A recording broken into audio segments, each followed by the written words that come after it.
कठिनाइयाँ हमारी उन्नति में सहायक होती हैं। साधारण लोग कठिनाइयों को दुर्भाग्य की बात समझते हैं। जिन लोगों ने किसी संपन्न परिवार में जन्म लिया है, वे तो हर तरह की असुविधा से ही बहुत घबराते हैं और यही अभिलाषा किया करते हैं कि उनकी समस्त आवश्यकताएं बिना किसी दिक्कत के यथा समय पूर्ण होती रहे। अन्य लोग भी ऐसे व्यक्तियों को बड़ा भाग्यवान समझते हैं, पर वास्तव में बात ऐसी नहीं है।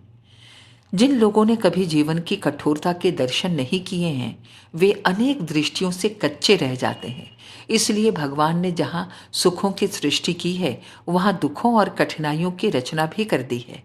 इनका अनुभव हुए बिना मनुष्य अपूर्ण रह जाता है और उसका उचित विकास नहीं हो पाता। भगवान को दया सिंधु एवं करुणा सागर कहा जाता है। उनके वात्सल्य, दान और उपकार का कोई अंत नहीं है। साधारण प्राणियों का जब अपनी कृतियों पर, अपनी संतति पर इतना ममत्व होता है, तो उस महान प्रभु का अपने बालकों पर कितना स्नेह होगा, इसकी कल्पना करना भी सहज नहीं है। चित्रकार अपने चित्र को, माली अपने बाग को, मूर्तिकार अपनी मूर्ति को, किसान अपने खेत को, गरेड़िया अपनी भेड़ों को अच्छी, उन्नत, विकसित स्थिति में रखना चाहता है। उन्हें अच्छी स्थिति में देखकर प्रसन्न होता है। फिर परमात्मा अपनी सर्वश्रेष्ठ रचना मनुष्य को अच्छी स्थिति में न रखना चाहे, ऐसा नहीं हो सकता। निश्चय ही प्रभु का यह प्रयत्न निरंतर रहता है कि हम सब सुखी एवं सुविकसित हों। उनकी दया और करुणा निरंतर हमारे ऊपर बरसती रहे। इतना होते हुए भी देखा जाता है कि कितने ही मनुष्य अत्यंत दुखी हैं। उन्हें अनेक प्रकार के कष्ट और अभाव सता रहे हैं। भय, पीड़ा, वियोग, त्रास, अन्याय एवं अभाव से संत्रस्त हुए कितने ही व्यक्ति बुरी तरह दुख के सागर में गोते लगा रहे हैं। किसी किसी पर ऐसी आकस्मिक विपत्ति आती है कि देखने वालों का हृदय दहल जाता है। ऐसे अवसरों पर ईश्वर के दयालुता पर संदेह होने लगता है। कई बार तो कष्टों को दैवी कोप, ईश्वरीय निष्ठुरता मान लिया जाता है, परंतु वस्तुस्थिति ऐसी नहीं है। प्रभु एक क्षण भर के लिए भी रुक नहीं सकता। जिसे हम विपत्ति समझते हैं, वो भी एक प्रकार से उनकी दया ही होती है। माता का अपने बच्चे पर असाधारण प्यार होता है। वो उसे सुखी बनाने के लिए अपनी समझ के अनुसार कोई बात उठा नहीं रखती। तो भी उसके कई कार्य ऐसे हैं जो बालक को अप्रिय होते हैं। बालक किसी स्वादिष्ट भोजन को बहुत अधिक मात्रा में खाना चाहता है। माता जानती है कि अधिक खाने से ये बीमार पड़ जाएगा, इसलिए वो बच्चे के रूठने, रोने, हाथ पांव पीटने की कुछ भी परवाह न करके उतना ही खाने को देती है जितना कि आवश्यक है। आग, हथियार, बारूद आदि से बच्चे को दूर रखा जाता है। वो उनसे खेलना चाहे तो बलपूर्वक रोक दिया जाता है।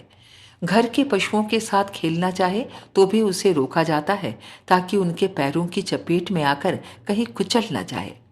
बच्चा खिड़की, छज्जों में से बाहर की ओर झुककर देखना चाहे तो उसकी स्वाधीनता को तुरंत रोक दिया जाता है। कोई अनुचित काम करने पर चपत भी लगाई जाती है और डराने के लिए कोठरी में भी बंद कर दिया जाता है। कई बार तो उसे मुर्गा बनाने, धूप में खड़ा होने, कान पकड़कर उठने बैठने, भूखा रहने आदि की भी सजा दी जाती है। बीमार होने पर माता उसे कड़वी दवा जबरदस्ती पिलाती है और उसके कष्ट की परवाह न करके आवश्यक होने पर इंजेक्शन या ऑपरेशन कराने के लिए भी छाती कड़ी करके तैयार हो जाती है। बालक समझता है कि माता बड़ी निष्ठुर है, मुझे अमुक वस्तु नहीं देती, अमुक प्रकार सताती है और अमुक कष्ट पड़ने पर भी मेरी सहायता नहीं करती। अल्प ज्ञान के कारण वो माता के प्रति अपने मन में दुर्भावना ला सकता है, उस पर निष्ठुरता का दोषारोपण कर सकता है, पर निश्चय ही उसकी मान्यता भ्रमपूर्ण होती है। यदि वो माता के हृदय को देख सकता तो उसे प्रतीत होता कि उसमें कितनी अपार करुणा भरी हुई है और कितना ऊंचा वात्सल्य उसमें हिलोरे ले रहा है। यदि इतना वात्सल्य उसमें नहीं होता तो उसके हित साधन के लिए बच्चे के कष्ट के समय होने वाले अपने दुख को वो किस प्रकार छाती कड़ी करके सहन करती।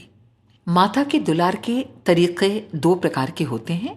एक वे जिनसे बालक प्रसन्न होता है जब उसे मिठाई, खिलौने, बढ़िया कपड़े आदि दिए जाते हैं और सैर कराने या तमाशे दिखाने ले जाया जाता है तो बालक प्रसन्न होता है और सोचता है कि मेरी माता कितनी अच्छी है। परंतु जब माता काजल लगाने के लिए हाथ पकड़कर जबरदस्ती करती है, जबरदस्ती नहलाती है, स्कूल जाने के लिए कमची फटकार कर विवश करती है, तो बच्चा झल्लाता है और माता को कोसता है। बाल बुद्धि नहीं जानती कि कभी मधुर कभी कठोर व्यवहार उसके साथ क्यों किया जाता है। वो माता के वात्सल्य पर शंका करता है। जो वस्तु स्थिति को जानते हैं उन्हें पता है कि माता बच्चे के प्रति केवल उपकार का व्यवहार ही कर सकती है। मधुर और कठोर दोनों ही व्यवहारों में वात्सल्य भरा होता है। प्रभु की कृपा भी दो प्रकार की होती है, एक सुख और दूसरी दुख। दोनों में ही हमारा हित और उसका स्नेह भरा होता है।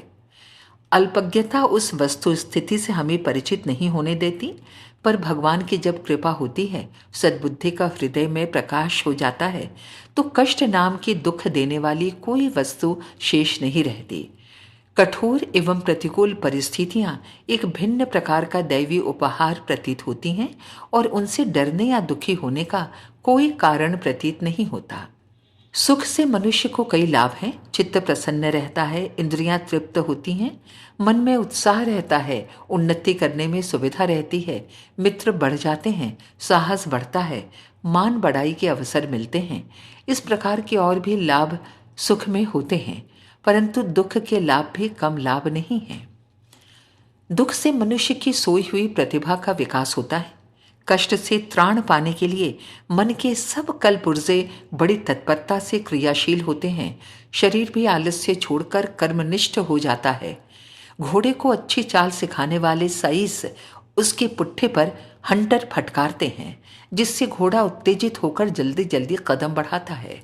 इसी समय लगाम के इशारे से उसे बढ़िया चाल चलाने का अभ्यास कराया जाता है। दुख एक प्रकार का हंटर है जो हमारी शिथिल हुई शारीरिक और मानसिक शक्तियों को भड़काकर क्रियाशील बनाता है और साथ ही धर्माचरण की शिक्षा देकर सही चाल चलना सिखाता है। फोड़ा चिर जाने से उसमें भरा हुआ मवाद निकल जाता है। दस्त हो जाने से पेट में संचित मल की शुद्धि हो जाती है। लंघन हो जाने से कोष्ठगत दोषों का शमन हो जाता है। दुख आ जाने से संचित पाप का भार उतर जाता है और अंतश चेतना बड़ी शुद्ध, निर्मल एवं हल्की हो जाती है। सोने को अग्नि में डालने से उसके साथ चिपटे हुए दूषित पदार्थ छूट जाते हैं और कांतिमान तथा तपा हुआ शुद्ध स्वर्ण प्रत्यक्ष हो जाता है। मनुष्य की कितनी ही बुराइयां, बुरी आदतें, दूषित भावनाएं और विचारधाराएं तब तक नहीं छूटती जब तक कि वो किसी विपत्ति में नहीं पड़ता। कुदरत का एक बड़ा तमाचा खाकर उस बेहोश को होश आता है और तब वो उस बेढंगी चाल को संभालता है जो ज्ञान बड़े बड़े उपदेशों, प्रवचनों और कथाओं के सुनने से नहीं होता। वो विपत्ति की एक दुल्लत्ती खा लेने पर बड़ी सरलता से हृदयंगम हो जाता है। इस प्रकार कई बार काल दंड का एक आघात 1000 ज्ञानी गुरुओं से भी अधिक शिक्षा दे जाता है। सुख में जहाँ अनेक अच्छाइयाँ हैं, वहाँ यह एक भारी बुराई भी है कि मनुष्य उन सुख साधनों को सत्कर्म बढ़ाने में लगाने का सदुपयोग भूलकर ऐश उड़ाने, अहंकार में डूब जाने, अधिक जोड़ने के कुचक्र में पड़ जाता है। उसके समय का अधिकांश भाग तुच्छ स्वार्थों में लगा रहता है। परमार्थ की ओर से वो प्रायः पीठ ही फेर लेता है। इस बुरी स्थिति से अपने पुत्र को बचाने के लिए ईश्वर उसकी धन संपत्ति छीन लेते हैं। पढ़ने से जी चुराकर हर घड़ी खिलौने से उलझे रहने वाले बालक के खिलौने जैसे माता छीन कर छिपा देती है, वैसे ही धन, संतान, स्त्री, वैभव आदि के खेल खिलौने को छीनकर ईश्वर हमें ये प्रेरणा देता है कि इस झंझट की अपेक्षा अधिक महत्वपूर्ण कार्य आपके लिए करने को पड़ा हुआ है। खेल छोड़ो और स्कूल जाओ की शिक्षा के लिए कई बार हानि का, आपत्ति का दैवी आयोजन होता है। कितनी ही उच्च आत्माएं तप रूपी कष्ट को अपना परम मित्र और विश्व कल्याण का मूल समझकर उसे स्वेच्छापूर्वक छाती से लगाती हैं। इससे उनकी कीर्ति अजर अमर हो जाती है और उस तप की अग्नि युग युगांतरों तक जनता को प्रकाश देती रहती है। हरिश्चंद्र, प्रहलाद, शिवी, मोरध्वज, दधीची प्रताप शिवाजी, हकीकत राय, वंदा वैरागी, भगीरथ, गौतम बुद्ध, ईसा मसीह आदि ने जो कष्ट सहे वे उन्होंने स्वेच्छापूर्वक शिरोधार्य किए थे। यदि वे अपनी गतिविधि में थोड़ा सा परिवर्तन कर लेते तो उन आपत्तियों से सहज ही बच सकते थे, पर उन्होंने देखा कि ये कष्ट या हानि उस महान लाभ की तुलना में तुच्छ है, इसलिए उन्होंने प्रसन्नतापूर्वक अपने कष्ट साध्य मार्ग पर दृढ़ रहना उचित समझा। दूसरे लोग ये कल्पना कर सकते हैं कि उन्होंने बड़े कष्ट सहे, पर यदि उनकी मनोभूमि का कोई ठीक प्रकार परिचय प्राप्त कर सकेगा तो उसे प्रतीत होगा कि उनकी अंतरात्मा प्रसन्नतापूर्वक उन सबको सहन कर रही थी। भगवान जिसे अपनी शरण में लेते हैं, जिसे बंधन मुक्त करना चाहते हैं, उसके अनिवार्य कर्म भोगों को जल्दी जल्दी भुगतवा कर उसे ऐसा ऋण मुक्त बना देते हैं कि भविष्य के लिए कोई बंधन शेष न रहे और भक्त को फिर जन्म मरण के चक्र में न जाना पड़े। एक ओर तो विपत्ति द्वारा प्रारब्ध भोग समाप्त हो जाते हैं, दूसरी ओर उसकी आंतरिक पवित्रता बहुत बढ़ती है। इन उभय पक्षीय लाभों से वो बड़ी गति से परम लक्ष्य की ओर प्रगति करता है। तपस्वी लोग ऐसे कष्टों को प्रयत्न पूर्वक अपने ऊपर आमंत्रित करते हैं ताकि उनकी लक्ष्य यात्रा शीघ्र पूरी हो जाए। साधारणतः अनेक सद्गुणों के विकास के लिए भगवान समय समय पर अनेक कटु अनुभव कराते हैं। बच्चे की मृत्यु होने पर उसके शोक में वात्सल्य का हृदयगत परम सात्विक तत्व उमड़ता है, जिसके कारण वो अन्य बालकों पर अधिक प्रेम करना सीखता है। देखा गया है कि जिनकी पहली पत्नी गुजर जाती है वो अपनी दूसरी पत्नी से अधिक सद्व्यवहार करता है, क्योंकि एक पत्नी खो देने के कारण जो भावोद्रेक मन में हुआ उसके कारण दाम्पत्य कर्तव्यों का उसे ज्ञान हुआ और अपने प्रथम दाम्पत्य की अपेक्षा दूसरे दाम्पत्य जीवन में अधिक सफल सिद्ध होता है। एक वियोग उसे उस खोई हुई वस्तु के महत्व को भली प्रकार हृदयंगम करा देता है। धन खोकर मनुष्य ये सीखता है कि धन का सदुपयोग किस प्रकार किया जाना चाहिए। रोगी हो जाने पर आदमी ये जान पाता है कि संयत आहार विहार का क्या महत्व है। गाली देने पर जिसका मुंह पिट जाता है उसी को यह अक्ल आती है कि गाली देना बुरी बात है।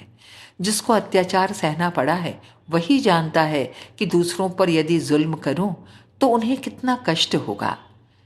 जब हम आपत्तिग्रस्त होकर दूसरों की सहायता के लिए हाथ पसारते हैं और दीन नेत्रों से दूसरों की ओर ताकते हैं, तब ये पता चलता है कि दूसरे दुखियों की सहायता करना हमारे लिए भी कितना आवश्यक कर्तव्य है।